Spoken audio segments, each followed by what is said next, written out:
A Cabana, capítulo 10. Andando sobre a água. Novo mundo, grande horizonte.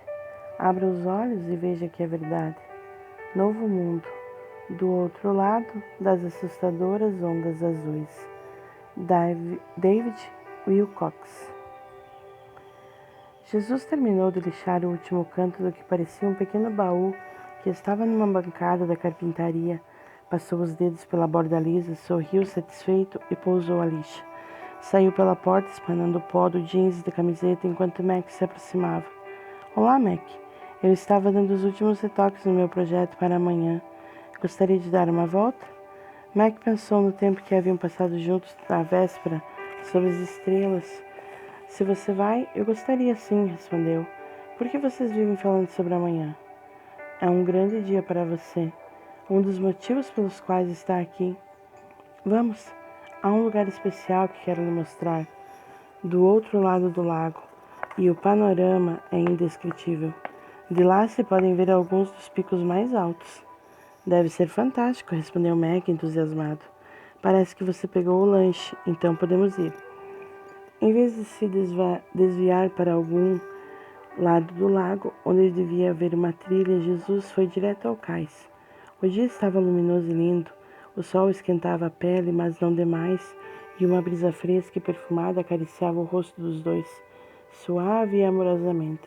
Mac imaginou que pegariam uma das canoas presas às estacas do cais e ficou surpreso quando Jesus não hesitou ao passar pela última, indo diretamente para o fim do pier. Ao chegar no final, ele se virou para Mac e riu. Primeiro você, disse com um floreio e uma reverência. Está brincando, não é? Reagiu Mac. Achei que íamos andar e não nadar. E vamos? Só pensei que atravessando o lago levaria menos tempo do que rodeando. Não sou um nadador fantástico e, além disso, a água parece muito fria, reclamou Mac. Bom, Jesus cruzou os braços. Nós dois sabemos que você é um nadador muito capaz e que já foi salva-vidas. A água está fria e o lago é fundo, mas não estou falando em nadar. Quero atravessar andando com você. Mac finalmente se deu conta do que Jesus estava sugerindo. Tratava-se de andar sobre a água. Antecipando sua excitação, Jesus afirmou: Vamos, Mac. Se Pedro conseguiu.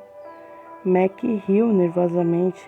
Para ter certeza, perguntou de novo: Você quer que eu ande sobre a água até o outro lado? É isso que está dizendo, não é? Você entende rápido, Mac. Tenho certeza de que ninguém consegue enganá-lo. Venha, é divertido. Ele riu. Mac foi até a borda do cais e olhou para baixo. A água batia suavemente apenas uns 30 centímetros abaixo de onde ele estava. Mas era como se fossem 30 metros. A distância parecia enorme. Mergulhar seria fácil. Ele fizera isso 1000 vezes. Mas como se desce de um cais para a superfície da água? Olhou para Jesus, que ainda estava rindo. Pedro teve o mesmo problema. Como sair do barco? É como descer de um degrau de escada, nada demais. De novo, Mac olhou para a água e de volta para Jesus. Então por que é tão difícil para mim? Diga, do que você tem medo, Mac? Bem, vejamos. Do que tenho medo? Bem, tenho medo de parecer idiota, tenho medo de você estar se divertindo à minha custa e de afundar como uma pedra. Imagino que... Exatamente, interrompeu Jesus. Você imagina. A imaginação é uma capacidade poderosa. É um poder que o torna muito parecido conosco, mas sem sabedoria. A imaginação é uma professora cruel. Quero lhe fazer uma pergunta.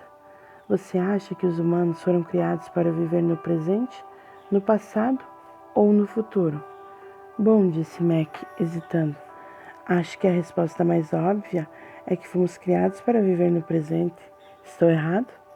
Jesus deu um risinho. Relaxe, Mac. Isso não é um teste, é uma conversa. Você está corretíssimo, por sinal. Mas agora me diga, onde você passa a maior parte do tempo em sua imaginação? No presente, no passado ou no futuro? Mac pensou um momento antes de responder. Acho que eu passo muito pouco tempo no presente. Penso grande parte dele no passado, mas na maior parte do tempo estou tentando adivinhar o futuro. Você não é diferente da maioria das pessoas. Quando estou com vocês, vivo no presente, não no passado, se bem que muita coisa pode ser lembrada e aprendida ao se olhar para trás, mas somente para uma visita, não para uma estada demorada. E certamente não vivo no futuro que você visualiza ou imagina. Mac, você percebe que sua imaginação do futuro é quase sempre ditada por algum tipo de medo? Raramente me coloca lá com você, se é que me coloca? De novo, Mac parou e pensou.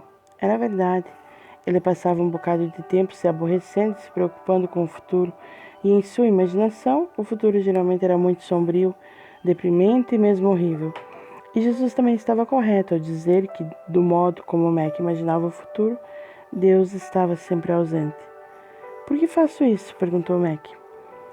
É sua tentativa desesperada de conseguir algum controle sobre algo que você não pode controlar. É impossível ter poder sobre o futuro, porque ele não é real e jamais será. Você tenta brincar de Deus, imaginando que o mal que teme pode se tornar realidade e depois tenta fazer planos para evitar aquilo que teme. É basicamente o que Sarayu estava dizendo. Então, por que tenho tanto medo da vida? Porque não acredita. Não sabe como nós o amamos. A pessoa que vive dominada pelos medos não encontra liberdade no meu amor.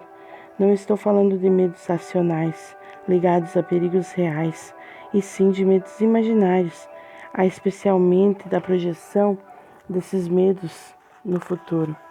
À medida que dá lugar a esses medos, você não acredita que eu sou bom, nem sabe no fundo do seu coração que eu o amo. Você pode até falar disso, mas não sabe. Mac olhou de novo para a água e soltou um suspiro enorme que saiu do fundo da alma. Há um longo espaço para eu percorrer. Só uns 30 centímetros é o que me parece, riu Jesus, pondo a mão no ombro de Mac. Ele só precisava disso para descer do cais, para tentar ver a água como sólida e não se atrapalhar com o movimento dela. Olhou para a margem distante e levantou os sacos do lanche. O pouso foi mais suave do que ele havia pensado. Seus sapatos ficaram molhados no mesmo instante, mas a água não subiu nem mesmo até os tornozelos. O lago ainda se movia ao seu redor e ele quase perdeu o equilíbrio por causa disso. Era estranho. Olhando para baixo, parecia que seus pés estavam sobre algo sólido, mas invisível. Virou-se e viu Jesus ao seu lado, segurando os sapatos e as meias numa das mãos e sorrindo. Nós sempre tiramos os sapatos e as meias antes, disse ele rindo. Mac balançou a cabeça, rindo também, enquanto se sentava de novo na beira do cais. Acho que vou fazer isso. Tirou os sapatos, espremeu as meias e enrolou-as às pernas da calça. Partiram levando os calçados e as sacolas e caminharam para a margem oposta, a cerca de 800 metros de distância. A água era fresca e revigorante e fazia subir arrepios pela coluna. Caminhar sobre a água com Jesus parecia o modo mais natural de atravessar um lago, e Mac ria de orelha a orelha só de pensar no que estava fazendo. Isso é absolutamente ridículo e impossível, você sabe, exclamou finalmente. Claro, confirmou Jesus rindo também. Chegaram rapidamente à outra margem e Mac parou pouco antes de atingi-la. À esquerda viu uma linda cachoeira se derramando pela borda de um penhasco e caindo até o lago. Ao lado da cachoeira havia uma campina cheia de flores selvagens que se espalhavam ao acaso, semeadas pelo vento. Tudo era espantoso e Mac ficou um momento absorto. Uma imagem de Missy relampejou em sua mente, mas não se fixou. Uma praia de pedrinhas esperava-os e atrás dela uma floresta densa e rica erguia-se até a base de uma montanha encimada pela brancura da neve recém-caída. Mac saiu da água para as pedras pequenas, indo cautelosamente em direção a um tronco tombado. Ali sentou-se, torceu as meias de novo e colocou-as ao lado dos sapatos, para secar ao sol de quase meio-dia.